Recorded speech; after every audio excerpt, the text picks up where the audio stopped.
और गाइस, तो हम ये प्रोजेक्ट शुरू करते हैं। अब ये प्रोजेक्ट जो है ना, इसमें एसेंशली हमने एक चेस पीस बनाना है, सही है। और उस चेस पीस का हम इस तरह का रेंडर बनाएंगे। आप देख सकते हैं बहुत अच्छा लग रहा है ये। और मैं आपको ये बनाने की ना वजह बताता हूँ पहले। वजह बनाने की ये है कि एसेंशली पहले तो हम इसमें इसकी मॉडलिंग सीखेंगे, क्योंकि ये बहुत ही कॉम्प्लेक्स ऑब्जेक्ट है। इस तरह के कॉम्प्लेक्स ऑब्जेक्ट को मॉडल किस तरह करते हैं वो हम सीखेंगे। थोड़ी बहुत यूवी अनरैपिंग हम इसमें सीखेंगे कि किस तरह से हम इसको इस पे टेक्सचर्स वगैरह सही से लगा सकते हैं। उसके अलावा ये है कि हम सीखेंगे कि एक सीन किस तरह बिल्ड किया जा सकता है। बिकॉज अभी तक हमने जितने भी प्रोजेक्ट्स कवर किए थे, हमने जो बिगिनर कोर्स था उसमें हमने सिर्फ एक ऑब्जेक्ट था सीन में, और हमने कोई कॉम्पोजिशन नहीं की, कोई एक्चुअल में सीन को बेहतर नहीं बनाया। और इसमें क्या हो रहा है, इसमें मल्टीपल ऑब्जेक्ट्स हैं, डेप्थ ऑफ फील्ड है इसमें। और इसमें हम थोड़ी ज़्यादा चीज़ें ऐड करके सीन को बेहतर बनाएंगे और एक एक्चुअल सॉर्ट ऑफ एक रेंडर जो आप पोस्ट कर सकें वो बनाएंगे, सही है। तो सबसे पहले हम शुरू करते हैं मॉडलिंग से। मॉडलिंग बहुत ही आसान होने वाली है ऑनेस्टली। लाइक ये लगता है बिगिनर्स को शुरू में मुश्किल लगता है ये, लेकिन जैसे जैसे आपको एक्सपीरियंस आएगा, जैसे जैसे आप थोड़ी बहुत टेक्निक सीखेंगे मॉडलिंग की, आपको बहुत ही आसान लगेगी। हमने एक्सट्रूड टूल पहले से सीखा हुआ है, एक्सट्रूड टूल हमने इसमें यूज़ करने वाले हैं, स्केलिंग टूल यूज़ करने वाले हैं, वो सारा कुछ। तो ओवरऑल काफ़ी ईजी होने वाला है। तो मैं इसे सबसे पहले मिनिमाइज़ करता हूँ। और हमने करना क्या है, हमने इंटरनेट पे जाना है और इंटरनेट पे जाके हमने सर्च करना है चेस पॉन साइड व्यू। अब इसकी वजह क्या है, क्योंकि बेसिकली हमें ना एक रेफरेंस चाहिए, जिस रेफरेंस के मुताबिक, जिस रेफरेंस के हिसाब से हम अपना जो है मॉडल बनाए, राइट। अब ये जो मुझे एक इमेज मिला था, ये चेस पीस का, चेस पॉन का इमेज है। ये मुझे समझ आ रहा है। आप ऑब्वियसली कोई भी इमेज यूज़ कर सकते हैं, मेक श्योर करें कि वो साइड व्यू से हो। और ये जो टेक्निक है बाय द वे, ये आप बॉटल्स के लिए भी यूज़ कर सकते हैं। आप फॉर एग्जांपल अगर कोई कोक की बॉटल बना रहे हैं, उसके लिए भी यही एग्जैक्ट टेक्निक यूज़ हो सकती है मॉडलिंग की। तो इवन तो मैं आपको एक चेस पीस बनाना सिखा रहा हूँ, जो स्किल्स आप सीखेंगे इस कोर्स में, जो इस प्रोजेक्ट में, वो आप स्किल्स बेसिकली किसी भी तरह के इस तरह के ऑब्जेक्ट में लगा सकते हैं जो कि सॉर्ट ऑफ गोल हो ऊपर से, सही है। तो हमने राइट क्लिक करना है इसे, हम इसे सेव में जांच करेंगे और हम इसे सेव कर लेंगे डेस्कटॉप पे, सही है। पॉन अब ये वेब पी फाइल है, मैं वेब पी फाइल नहीं सेव करना चाह रहा, तो मेरे पास एक इसमें क्रोम एक्सटेंशन डाउनलोड हुई है, जिसमें मैं डायरेक्टली जेपैग में से कर लूँगा। तो मेक श्योर करें जेपैग में आप डाउनलोड करें। पॉन के नाम से रख दूंगा, सही है। अब इस पॉन को ना मैं ड्रैग करूँगा ब्लेंडर के अंदर, और मैं यहाँ पे कहीं भी ड्रॉप कर दूंगा इसे। हमारे पास सीन कलेक्शन में एक एम्प्टी ऑब्जेक्ट आ गया, और वो एम्प्टी ऑब्जेक्ट बेसिकली ये इमेज है, राइट। तो इस इमेज को हमने सही से प्लेस करना है और इसके ऊपर हमने मॉडलिंग करनी है। तो हम करेंगे क्या, हम सबसे पहले सब जो चीज़ें हमारे पास हैं उनको हम डिलीट करेंगे सिवाय इमेज के। और इमेज को सेलेक्ट करके हम ऑल्ट आर और ऑल्ट जी दबा देंगे। बेसिकली इसे होता है कि हम इसकी रोटेशन और पोजीशन मूवमेंट जो है उसको रीसेट कर रहे हैं, सही है। अभी ऑब्वियसली नीचे लेटा हुआ है, हमें इसे वर्टिकल चाहिए, बिकॉज हम पॉइंट वर्टिकली बनाएंगे ना। तो हम इसे आर दबाएंगे और एक्स दबाएंगे, जिससे हम इसे एक्स एक्सिस में रोटेट कर पाएंगे। और हम अपने कीबोर्ड पे 90 लिख देंगे ताकि एग्जैक्टली 90 डिग्री रोटेट हो जाए, सही है। अब हम करेंगे क्या कि हम बेसिकली इसकी मॉडलिंग शुरू करेंगे। तो सबसे पहले आपने एक प्रिमिटिव ऑब्जेक्ट चूज़ करना है। मतलब ये प्रिमिटिव ऑब्जेक्ट्स का मतलब ये है कि ये जो मैश में आपके पास ये सारे ऑप्शंस आते हैं, इनको हम प्रिमिटिव ऑब्जेक्ट कहते हैं। अब इनमें से सबसे ज़्यादा सिमिलर इससे कौन सा है, आपको मैं थोड़ा सोचने का टाइम दूंगा और आप आराम से सोचें। कौन सा ऑब्जेक्ट आपको लगता है कि जो ऐसा ऑब्जेक्ट है जिसमें जो सबसे ज़्यादा सिमिलर होगा एक चेस पीस बनाने के लिए। मेरे ख्याल में जो सबसे सिमिलर ऑब्जेक्ट होगा वो होगा एक सिलेंडर। बिकॉज आप देख सकते हैं, अगर लेट्स से हम इसे ऊपर से देखें, ऑब्वियसली वो तो हमें व्यू नहीं नज़र आ रहा, लेकिन ऊपर से एक सॉर्ट ऑफ सिलेंडर की तरह होगा जिसके शेप थोड़ा सा चेंज हुआ हुआ है, ठीक है। तो हम क्या करेंगे, हम एक सिलेंडर ऐड करेंगे, ऐड एंड सिलेंडर, परफेक्ट। अभी आप देख सकते हैं इमेज की जो ब्राइटनेस है और इमेज की जो ओपेसिटी है वो बिल्कुल 100% सेट हुई हुई है, जिसकी वजह से ना हम इसके थ्रू नहीं देख पा रहे। लेट्स से फॉर एग्जांपल अगर पीछे वाला इसका जो हिस्सा है वो हम इसके थ्रू, इमेज के थ्रू नहीं देख पा रहे। तो हमने इमेज को सेलेक्ट करना है और यहाँ पे आके हमने इमेज ऑप्शन में जाना है, जो डेटा ऑप्शन है ये। और यहाँ पे आप आके ओपेसिटी इसकी कम कर सकते हैं। तो मैं इसे तकरीबन 0.2 के आसपास कर दूंगा, बिकॉज मैं चाह रहा हूँ कि मैं ऑब्जेक्ट को भी देख पाऊँ, और मतलब सारा फोकस मेरा इमेज पे ना जाए, मेरा मेनली फोकस ऑब्जेक्ट पे हो, और थोड़ा रेफरेंस के लिए मैं साथ साथ इमेज को भी देख पाऊँ।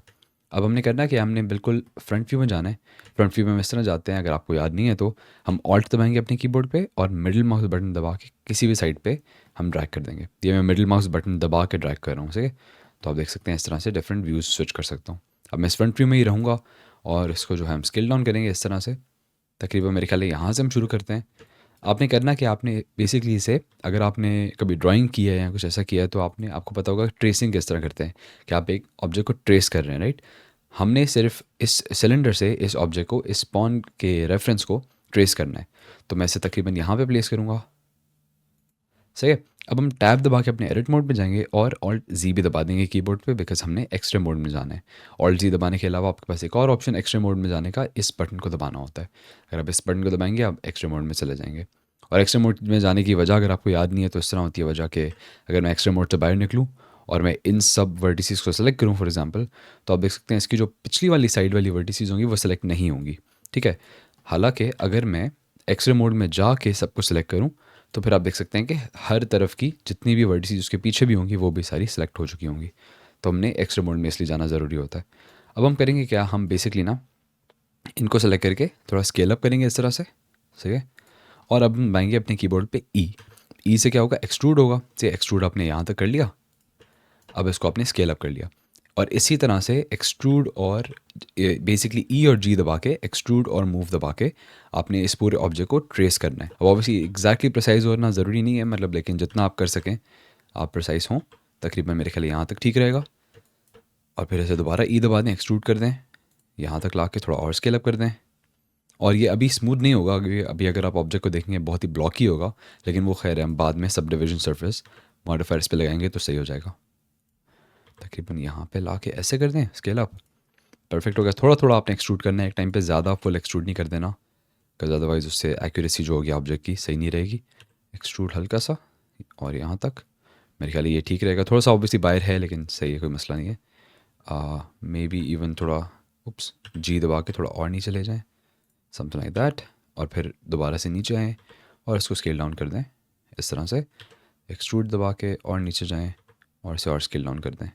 अब यहाँ से आप देख सकते हैं कि जो पर्सपेक्टिव है थोड़ा सा हमें सही समझ नहीं आ रहा, तो हम इसे थोड़ा सा खुद से भी कर सकते हैं, कोई मसले की बात नहीं है।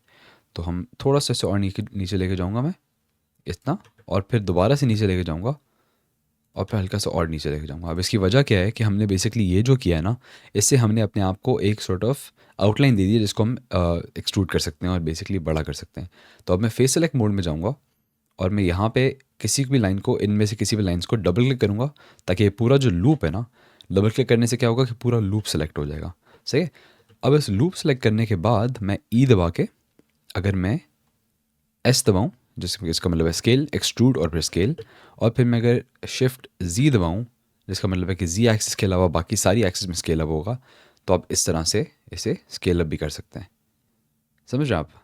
इस तरह से आपने स्केल अप कर दिया इसे। और अब इस नीचे वाले लूप को भी सिलेक्ट करें और इसको भी थोड़ा सा स्केल अप कर दें वैसे ही, लेकिन शिफ्ट जी दबा के, ताकि सिर्फ जी एक्सिस के अलावा बाकी सारी एक्सिस में हो। इस तरह से आप देख सकते हैं कि अगर मैं एक्स्ट्रा मोड से बाहर निकलूँ तो आप देख सकते हैं कि कितना एक्यूरेटली और अच्छा कितना ये चेस का एक पॉन पीस लग रहा है, सही है। तो आप देख सकते हैं काफ़ी फिट लग रहा है। अब हम ऊपर वाले हिस्से पे जाते हैं और आप यहाँ पे देख सकते हैं ऑब्वियसली एग्जैक्टली जो रेफरेंस है उस जैसा नहीं बना, ठीक है। वो गोल भी नहीं है हमारा एग्जैक्टली कॉपी करना उसे, लेकिन हमें ये है कि एटलीस्ट थोड़ा हमें आइडिया हो जाएगा कि हम करना क्या चाह रहे हैं, समझ रहे हैं आप।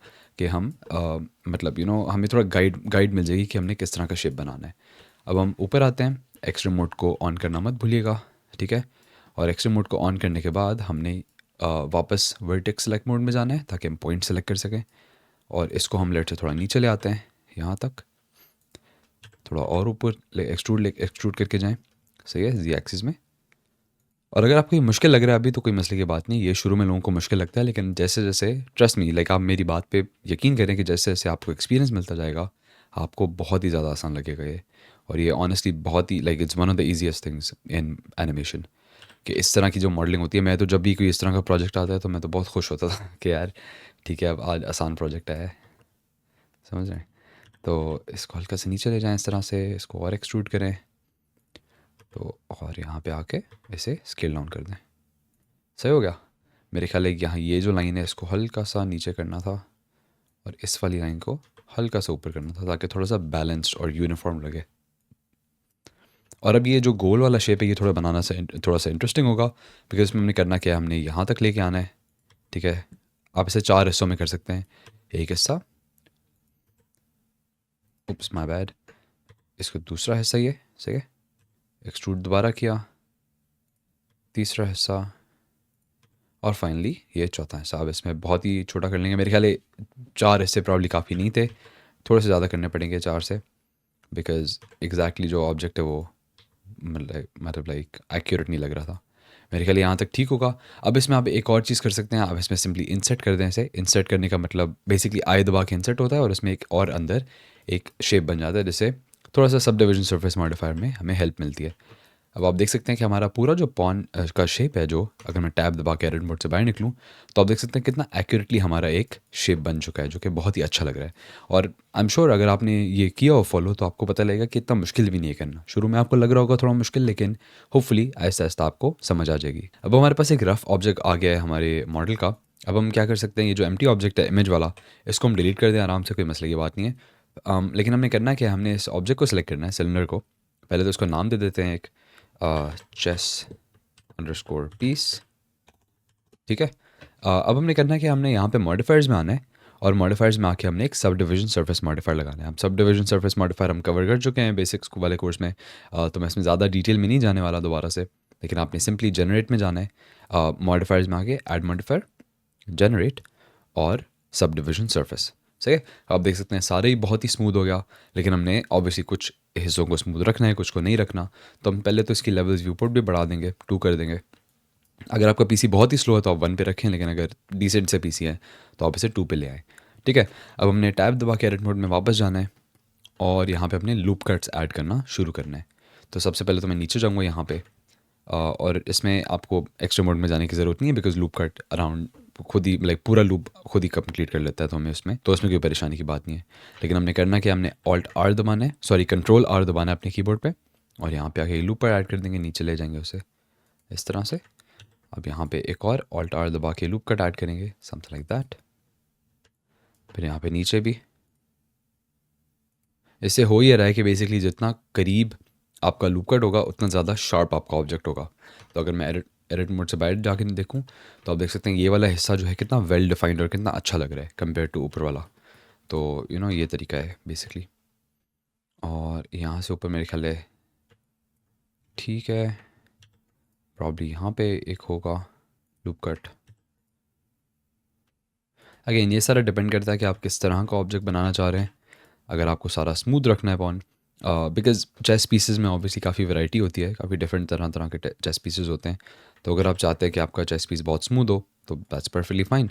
यहाँ पे नहीं ऐड करना था मैंने, लेकिन मैं चाह रहा हूँ कि मेरा थोड़ा सा वेल डिफाइंड और थोड़ा सा अच्छा एक जिस तरह कह सकते हैं कि थोड़ी सी डेफिनेशन इसमें होनी चाहिए चेस पीस में। मेरे ख्याल यहाँ पे थोड़ी ज़्यादा डेफिनेशन आ गई है, तो इसको डबल क्लिक करके इस लाइन के बीच में, जिससे पूरा लूप सेलेक्ट हो जाएगा, और फिर मैं इसे जी, इनफैक्ट मैं जी अगर 2 बार दबाता हूँ तो फिर मैं इसी लाइन के अलॉन्ग उसे मूव कर सकता हूँ। ठीक है।